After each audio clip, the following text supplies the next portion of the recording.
A combination of tax cuts, tax credits, and falling oil prices is squeezing Oklahoma's economy and the services state government provides. With a financial crisis looming, lawmakers and private citizens are now recommending major changes in the way Oklahoma funds state government.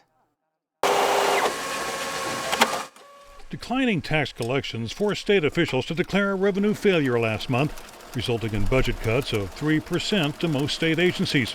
That comes on top of a projected budget hole of at least $900 million for next fiscal year, a figure which is expected to grow even larger.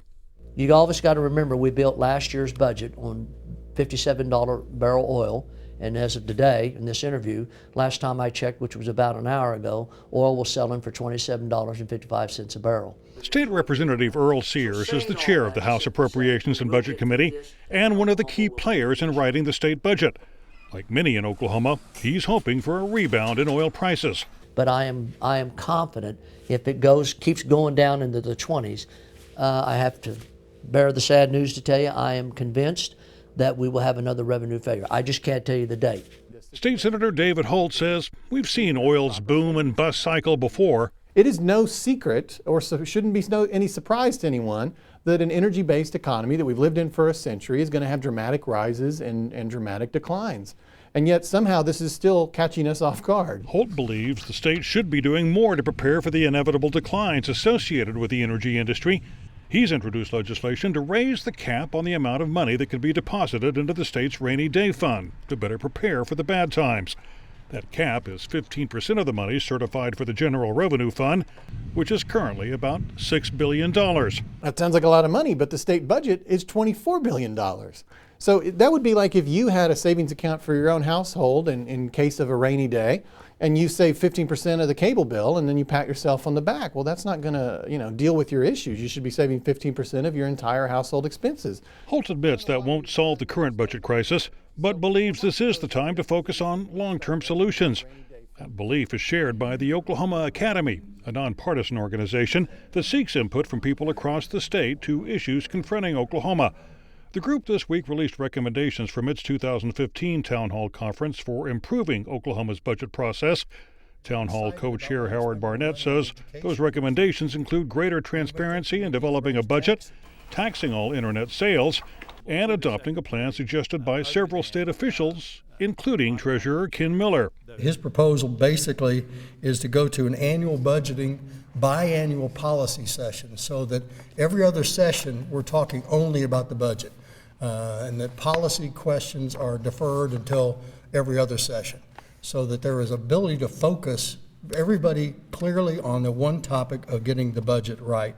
Holt supports legislation for budget-only sessions. We have to stop passing and considering thousands of pieces of legislation at the same time that we're trying to deal with the budget.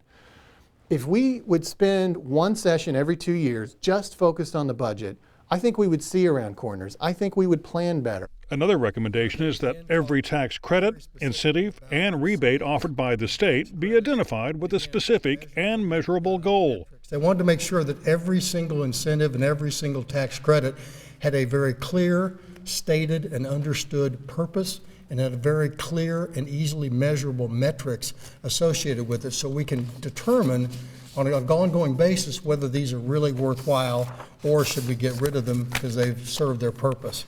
House Speaker Pro Tem Lee Denny says sales tax exemptions are going to be under the microscope this session. We have 150 sales tax exemptions in this state, and last year the state's portion of that 150 sales tax exemption was $7.2 billion.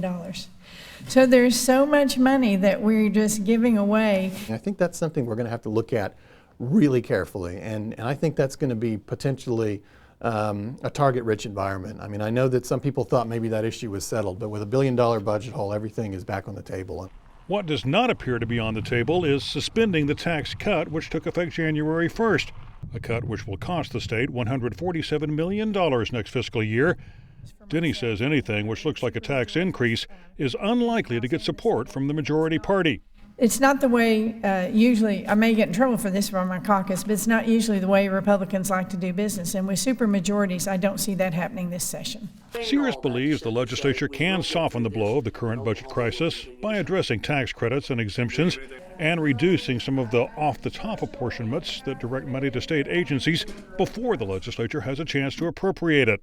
But if we don't do that and win the day in some of these things that I've talked about, then the cuts to the budget will be brutal. The legislative session begins February 1st, and Sears says he's already scheduled meetings on the second day of the session to start crafting next year's budget.